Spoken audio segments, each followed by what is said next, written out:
She's won one of America's top awards for writers, but Nikky Finney says she feels most successful when a student finds their voice through the written and spoken word.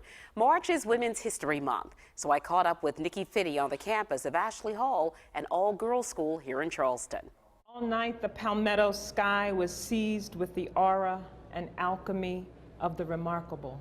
First reaction was panic.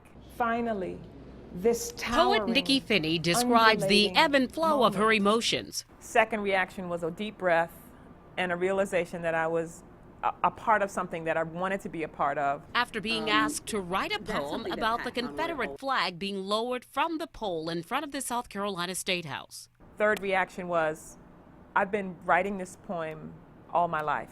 And put in the Confederate Relic Museum. So go home, close the doors, close the windows, and write what you've been feeling. The 57-year-old says since her birth in Conway, South Carolina, poetry has come as naturally as breathing. I've always felt that I needed to write. But lessons in law filled every corner of her childhood home.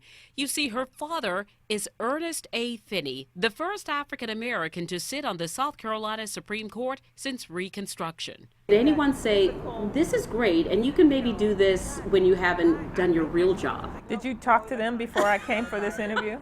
That is exactly what they said. They loved me enough to wait it out with me until I could get through it to the next thing. The problem was I never got to the next thing.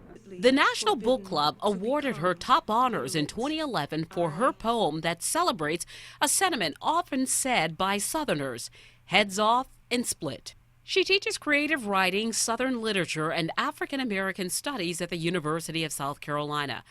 It's her chance to challenge a new generation to do the right thing.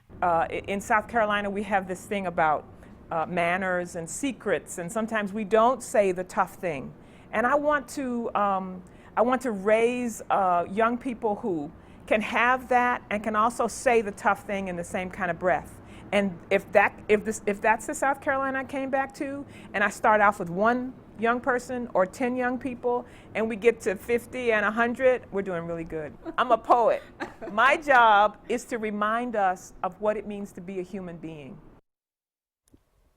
And Finney also teaches topics in popular culture, such as gender and sexuality, art, race, and social justice.